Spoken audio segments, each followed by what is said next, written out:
finally we meet Jackie Chan. It was nice knowing you. That's such a classic villain line, isn't it? So confident. Yeah, and usually right before things go completely sideways for whoever says it. Which feels, well, perfect for the character we're diving into today. Welcome back, everyone, to the Deep Dive. We're digging into some source material sent by a listener, focusing on a character I think a lot of you will remember, Valmont from Jackie Chan Adventures. That's right. We've got these fan wiki excerpts to guide us. And our mission, basically, is to unpack who Valmont really is, track his, well, let's call it an eventful journey, based only on this material. We want to figure out his motivations, his relationships, and, highlight some of those surprising details that make him memorable, even when he's spectacularly failing. I'm actually really looking forward to this. I remember him as this, sharp-suited crime boss, but these notes, they seem to hint at a lot more chaos, and frankly, humiliation than just being Jackie's main human bad guy. Seems like there's quite an arc. Oh, there's definitely a trajectory here. A really interesting one laid out in the source material. It gives us a pretty detailed look at how a character can, well, maybe evolve. Yeah. Or sometimes devolve across a series. Okay, let's start at the beginning then. First impressions. Yeah. What do the sources tell us about how Valmont looks, and what's his core personality type? Well, initially, the sources paint him as, very put together, tall, athletic build, often in that green suit, black shirt, yellow tie combo. Right.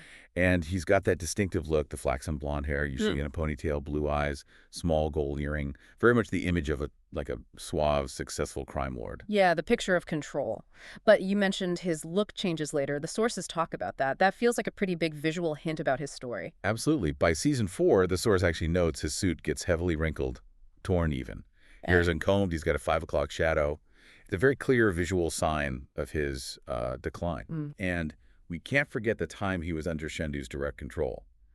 The source specifically points out he was forced into wearing this, Asian-themed Kipao wardrobe, black and dark blue. Ugh, the forced magical wardrobe. Yeah. Talk about adding insult to injury. Okay, so the look tells a story. What about the person inside the suit? What does the material say are his defining traits? The sources describe him as intelligent and, at first anyway, pretty level-headed, a skillful strategist. Yeah. But the real core seems to be his arrogance and, maybe above all, his greed. Ah, yes. That desire for Shendu's lost treasure is specifically called out as, his main driving force. The treasure, right, the ultimate goal. Yeah, but here's the really key thing the sources emphasize. His defining characteristic is pure self-interest. Almost every single decision, every action, it seems to boil down to prioritizing his own well-being. Often, at the expense of literally anyone else. Like his followers. Yeah. Or allies. Exactly. The source gives examples like how he treated the Chan family when Shendu possessed him, or how he apparently used the dragon talisman for himself instead of, honoring his deal. Dishonorable means betrayals. It's all there. Okay, so intelligent, strategic, but totally self-serving, arrogant, driven by money. Got it. That's a clear starting point. Now, let's get into the story itself. Based on these sources, his path through the seasons, it doesn't sound like it goes too smoothly for him. No, it's quite the roller coaster, chronicled in surprising detail in this material. The sources mention a bit about his background too, English origins, and this interesting note about his childhood. Apparently he was already a fighter, an instigator, even had a run-in with a younger Jackie Chan. Yeah, seems like a rivalry with deep roots. So, season 1. The source details his big plan. Yeah. Team up with Shendu, get the talismans, get the promised lost treasure. And it specifically says he poured a lot of the Dark Hand's finances into this whole venture. Really drained his organization's cash flow. Wow, a huge gamble right off the bat. And then Shendu just double-crosses him after getting the talismans. The source gives a reason. It does, and it's quite specific. It says it was not Valmont who brought Shendu the talismans, but rather Jackie Chan. So, a technicality, right? But one that totally screws Valmont over. Ouch, a technicality that must have infuriated him. Oh, yeah. The source notes Valmont orders Toru to, get the money from Shendu, which is obviously pointless against a giant dragon. Yeah. So he flees, gets nabbed by Section 13. But he escapes. Yeah, pretty cleverly, actually. Uses a hidden electric dagger in his cane tracer, according to the source. Resourceful.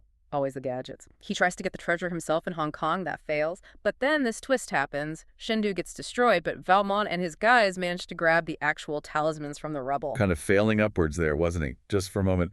The source calls them a consolation prize. Some consolation prize. Right, and that kicks off season 2, which the source indicates this is where things get really, really weird for him. Yeah, chaotic is a good word. Possession, transformations, all that fun stuff.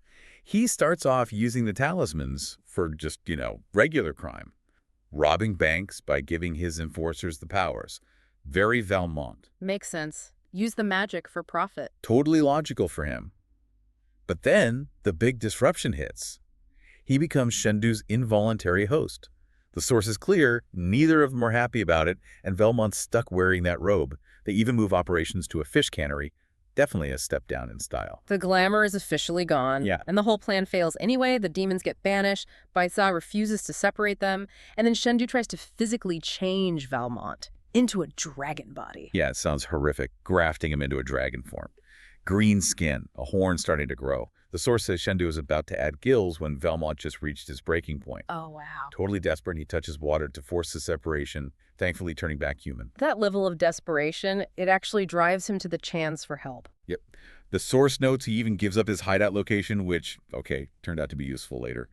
And Uncle puts that temporary binding symbol on him. The ultimate indignity for someone like Valmont. Right. Relying on his enemies. Absolutely. Yeah. He finally gets free when Shendu is banished again. The source notes he celebrated, understandably. I would too. And season 2 still wasn't done with the magical weirdness. The cat of Khartoum. Oh. He gets scratched, turns into a cat creature. Yeah, a cat-like creature. And the source says his brilliant plan to use his new cat powers for crime was, quote, confounded because he started acting like an actual cat. Like chasing mice instead of money. Something like that. Destroying the statue eventually turned him and Jade back. So another attempt to use magic for personal gain just backfires spectacularly due to unforeseen consequences. You know, that really highlights a theme here, doesn't it? Valmont, the supposedly sharp human criminal, constantly trying to use these magical forces he doesn't understand, and it just keeps blowing up in his face. It really sets him apart from villains like Shendu or Wong, who are magical. Exactly. He's applying, human criminal thinking to supernatural chaos. And the universe just keeps slapping him down, reminding him he's way out of his league. And that decline just keeps going in season 3, according to the sources. Things get even worse. They really do. He's lost most of his money because of Shendu's earlier actions, the portal hunting and whatnot. He's desperate enough to promise his enforcers partnership if they help him raid Section 13 for the talismans. Which Jackie then destroys, and right on cue, Delong Wong shows up. Yep, who promptly turns his enforcers into dark warriors, leaving Valmont completely alone.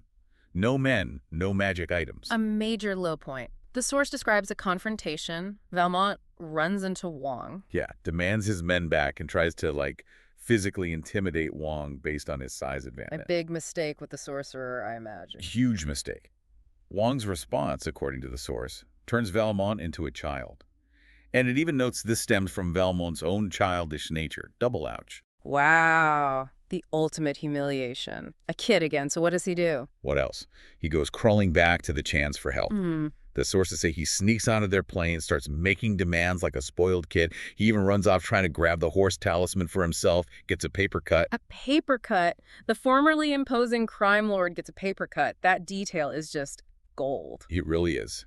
He finally gets turned back to adult form by Uncle, steps off the plane all smug, and is immediately arrested by Section 13. No rest for the wicked, I guess. And even after jail, the source mentions him targeting Toru with an amnesia potion, trying to steal a golden elephant in Sri Lanka. Yeah, still trying his schemes, only to be stopped by the Chans again. Yeah. And Jade forces him to dance Swan Lake Ballet. Season 3 is just relentless indignity for him. It really lays bare that pattern of downfall, doesn't it? Completely. So, season 4, the source says this is rock bottom. Pretty much literally. He's out of jail, but totally broke. Living this low life in a cubicle, one-room apartment, apparently on stolen cash. The polished suit we talked about, gone, replaced by that disheveled look the source mentioned. Right, that visual detail really pays off now. He finds out about the Oni masks, and wait, he buys one online? As Filtherich 1? Yep. And Jade's comment, according to the source, not rich, just filthy, seems pretty spot on at this point. He only gets half the mask, ends up half shadow can, and the mask just wants destruction, not money, which just frustrates Valmont again. Another magical object with its own agenda, completely ignoring his desire for riches. He does manage to get it off, though, with Jade's help. Yeah, they use a potion. But his final moment, described for season 4, is just peak Valmont failure. He tosses the mask aside for a box of diamonds, gets tangled in a postage machine, wrapped up and shipped off to Mexico. From international crime lord to unwanted parcel, it's almost slapstick by this point. It really borders on it. And season 5, the sources say he's barely there. Just these brief, silent cameos, applying for a henchman job with Drago and getting turned down. And later, he's seen driving a bus, trying to hide his face, when Jackie recognizes him. Wow, just driving a bus. That's quite the fall from the season 1 mastermind. A quiet, kind of pathetic end to his main story arc. Yeah, relegated to basically background jokes. Okay, so looking back at that whole messy journey, what can he actually do? What does the source say about his skills, his arsenal, such as it is? Well, the sources are pretty clear that despite everything that happens later, his intelligence is his main weapon. He's called a skillful criminal strategist, a crime genius. It even mentions that master of instigation thing from his childhood. So genuinely smart. That seems consistent. What about like fighting skills? It mentions he's proficient in martial arts. Apparently, he can hold his own against Jackie sometimes, maybe even get the upper hand occasionally. The source even notes that as a child, he could take down a jockey. Impressive, even when de-aged. And he started out with resources, right? Money, influence. Yeah, considerable amounts as a syndicate leader. But, and this is a crucial but, from the source, those resources were nearly completely depleted when he was under the control of Shendu. Another lasting impact of getting tangled up with magic. Right.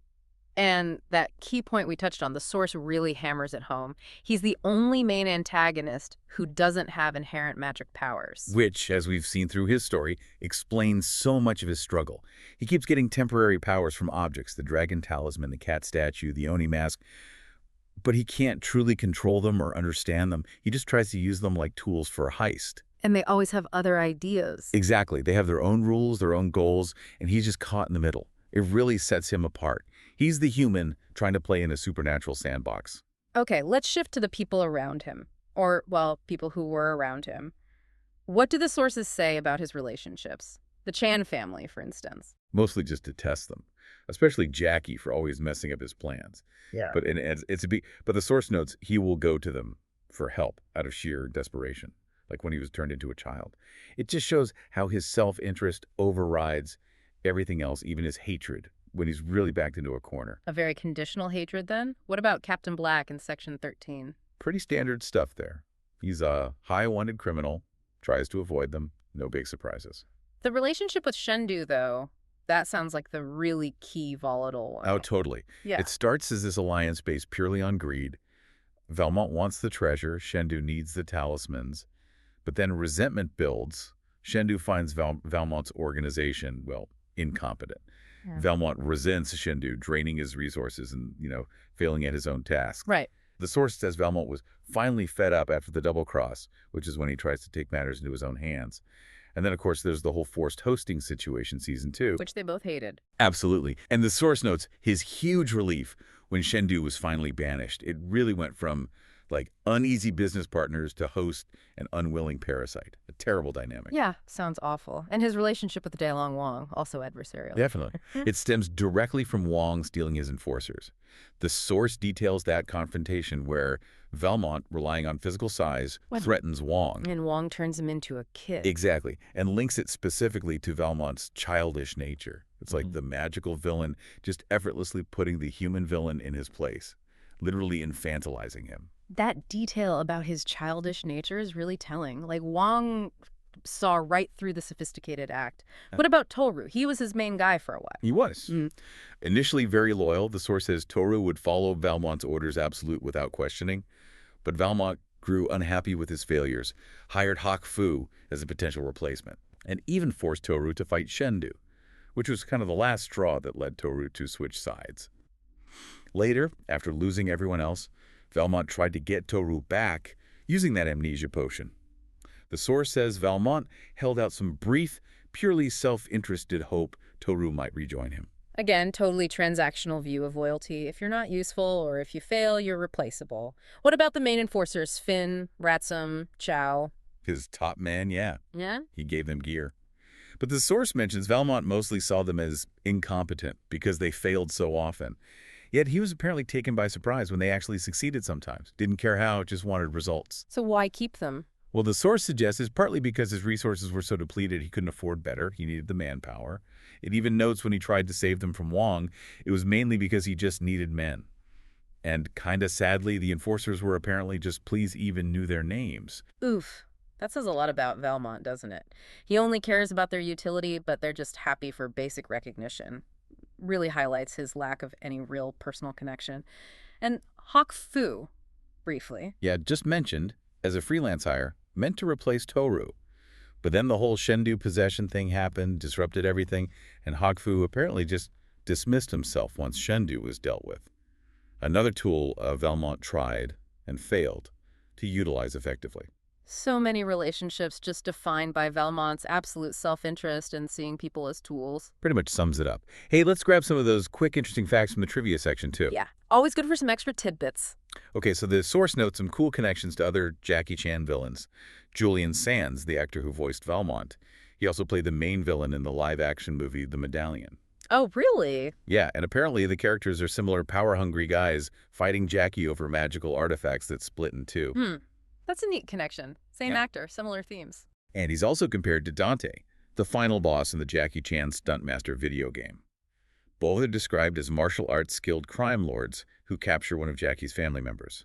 More cross-media parallels. Interesting. And we've hit this a few times, but the source makes a point of emphasizing it again.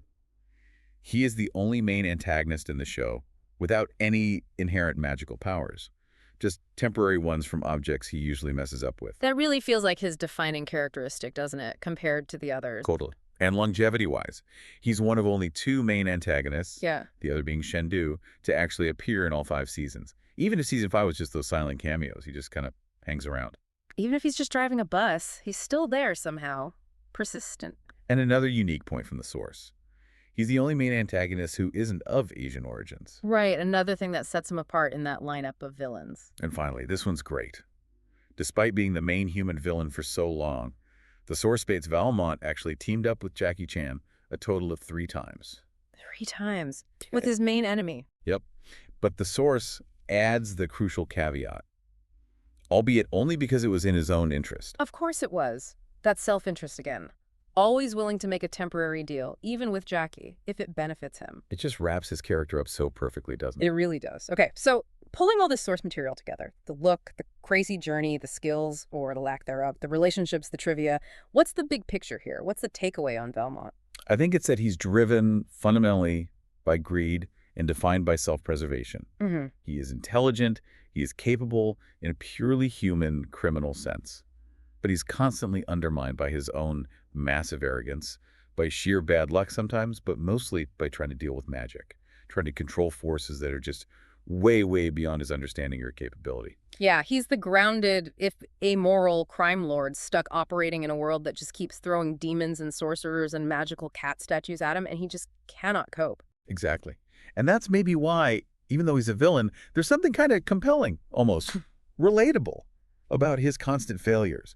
All those moments of pure humiliation we talked about, being turned into a child, a cat, stuck in the robe, shipped in a box, the ballet dancing, the failed job interview, hiding his face while driving a bus. Getting a paper cut. Getting a paper cut, right. Wow. They make him feel weirdly human. He's the non-magical guy constantly getting pummeled by the sheer weirdness of his world. He's the supposed crime genius, whose biggest problem often isn't even Jackie Chan. It's just magic messing up his perfectly viable criminal schemes. It's like that quote you found captures it. Me, Valmont, mastermind of the Dark Hand, fleeing authorities like a common. And then, boom, magic makes it infinitely worse than just fleeing authorities. Or that season 4 line about the mask. Yes, my shadow can destroy them and seize the rest of my face.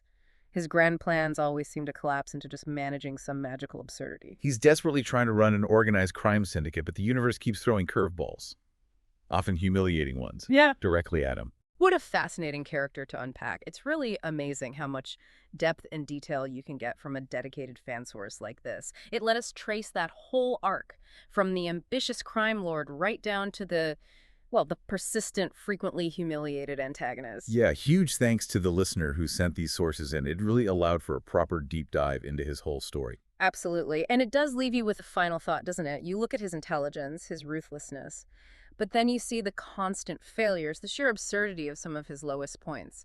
What does Valmont's story really tell us? Is it about, like, persistence against all odds? Or maybe it's about the absolute limits of purely human ambition when you keep running headfirst into actual supernatural power? Or maybe, is he just a victim of his own deep flaws? Not just circumstance like magic or Shendu or Wong getting in his way, but his own arrogance, his total inability to value anyone or anything beyond himself. Is that what ultimately brings him down again and again? Hmm, definitely something to chew on. Thanks, everyone, for joining us for this deep dive into Valmont. We'll catch you on the next one.